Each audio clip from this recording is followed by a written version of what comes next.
Welcome to the deep dive. Today, we're plunging into, well, a truly epic conflict. Think unimaginable bravery, divine weapons, huge challenges. It's quite a story, one that's really resonated for centuries, shaping how people think about fighting for what's right. Absolutely. And our mission here, as always, is to dig into the source material and pull out the key insights, the really important stuff, to give you a solid understanding of this grand narrative.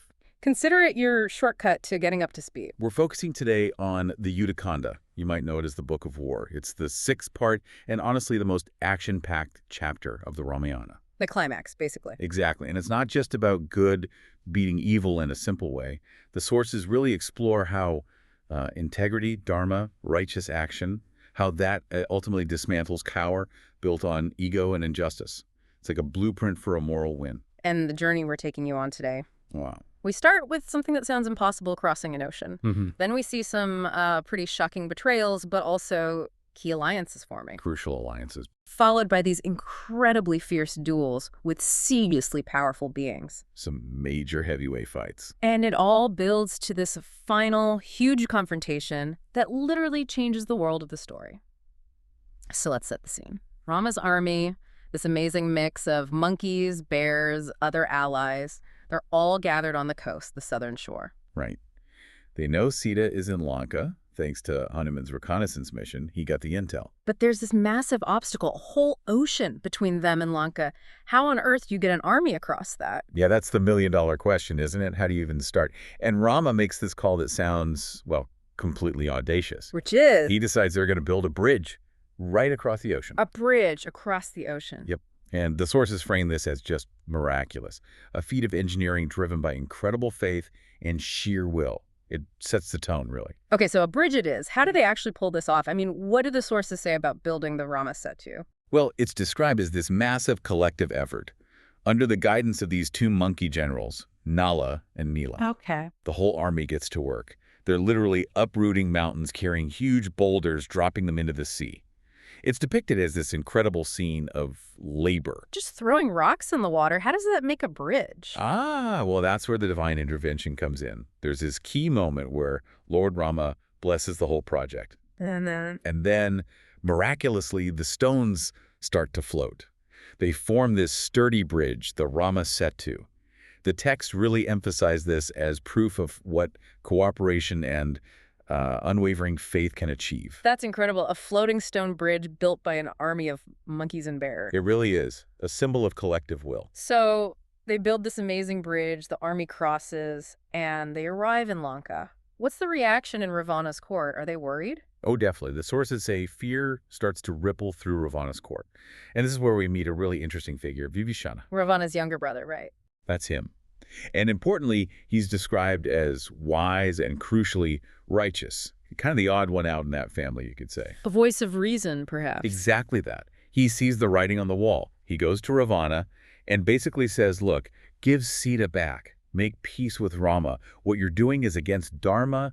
It's wrong, and it's going to destroy our kingdom. He lays it out plainly. He does. He argues it's the only way to avoid total disaster. And how does Ravana, the powerful, proud king of Lanka, take this advice from his own brother? Predictably, perhaps. Ravana is just consumed by ego, by anger. He completely dismisses Subhiasan's counsel, scorns him, actually. Doesn't want to hear it? Not at all. And then he does something drastic. He banishes Vibhishana from Lanka, kicks him out. Wow. So he silences the one voice urging caution and morality. Pretty much. And it's a huge strategic blunder, though he doesn't see it that way at the time. He thinks he's asserting power, but he's actually weakening himself. So Vibhishana is banished. What does he do? Where does he go? He makes a bold move. He flies across the ocean. Remember, these are beings with extraordinary abilities, and he goes straight to Rama's camp to surrender. He defects to the enemy side. Essentially, yes. He seeks refuge with Rama. And this is a key moment for Rama's character, too. How so? Well, Rama accepts him.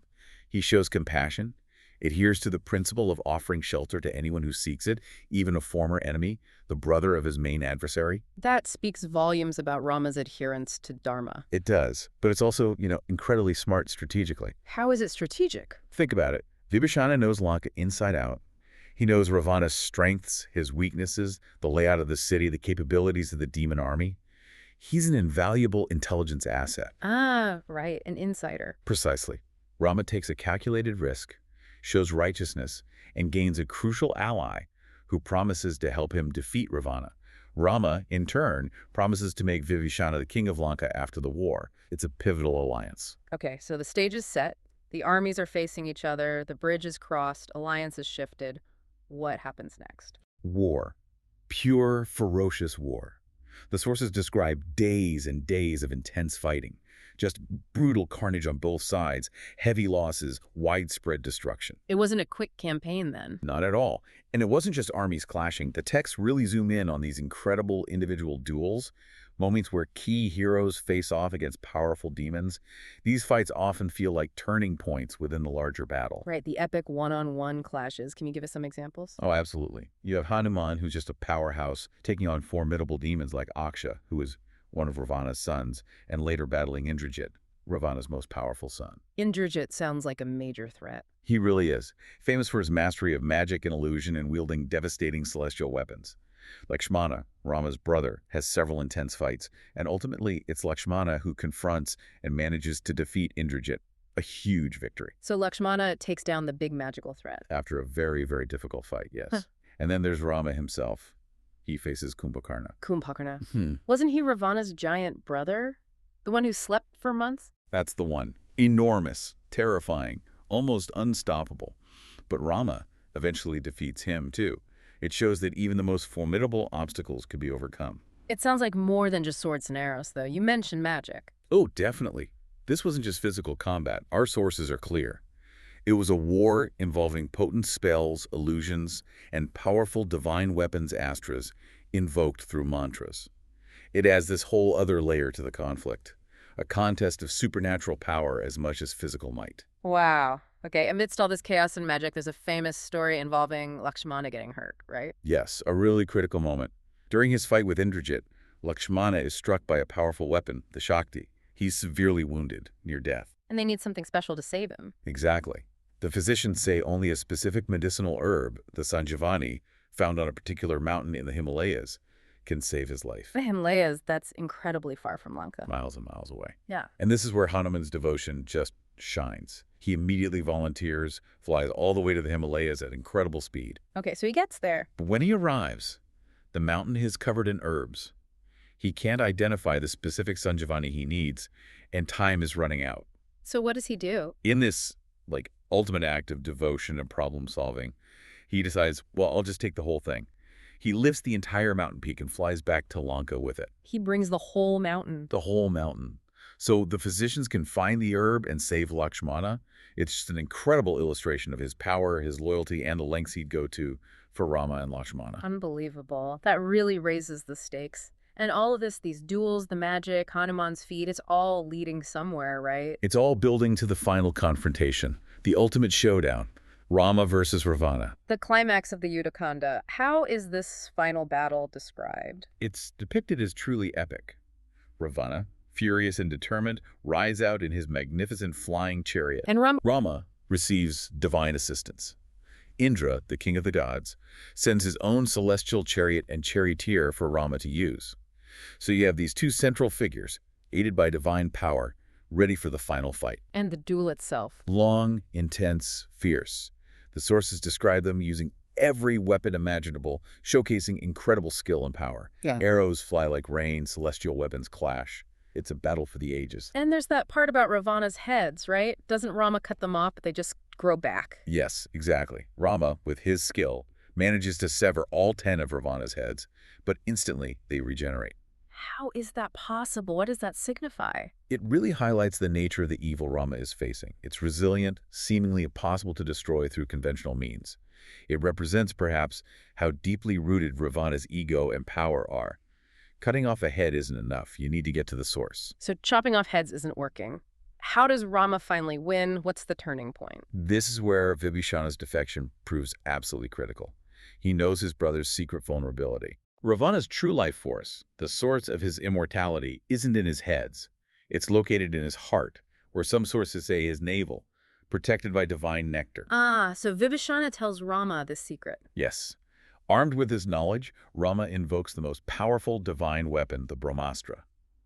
He aims it carefully, not at the heads, but straight at Ravana's vital spot. Ah. The Brahmastra strikes true. It pierces Ravana's heart, neutralizing the nectar of immortality.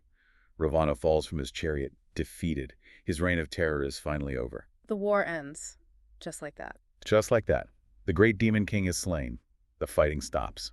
So Rama's victory, it's obviously huge, but what's the deeper meaning emphasized in the texts? It's framed as the ultimate triumph of dharma, of righteousness, truth, justice over harma, or unrighteousness and evil. It's the restoration of cosmic balance.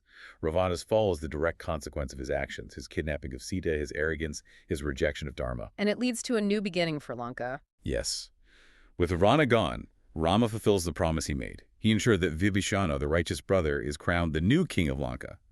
This establishes a new era, one hopefully guided by dharma, replacing the tyranny that existed before. So looking back at this whole Yuddha Kanda deep dive, what are the core takeaways? It's more than just a war story. Oh, much more. You see the power of unwavering commitment to righteousness, like Rama's. Yeah. You see the destructive force of ego in Ravana. You see the immense value of loyalty and devotion, like Hanuman's, and the strategic importance of alliances, even unlikely ones like with Vibhishana. It really explores leadership, doesn't it? Rama's steady resolve versus Ravana's impulsive arrogance. Absolutely. Yeah. It's a study in contrasts, and it shows how character really does shape destiny, not just for individuals, but for entire kingdoms. Yeah. Faith, strategy, morality, they're all intertwined. And how does this ancient story connect to us, today? Well, I think these narratives are timeless, really. They grapple with fundamental aspects of human nature, the struggle between right and wrong, how people make decisions under immense pressure, the nature of power, the importance of values. They offer insights that still resonate. Definitely. They show that even when things seem impossible, like crossing an ocean or facing regenerating evil, perseverance and holding on to your principles can lead to victory, even if it's hard-won. Which leaves us with something interesting to think about.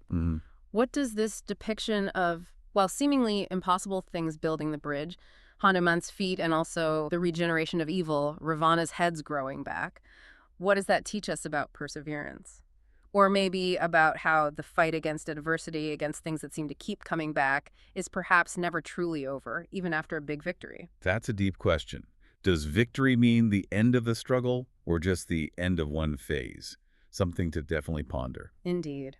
Something for you all to think about until our next deep dive.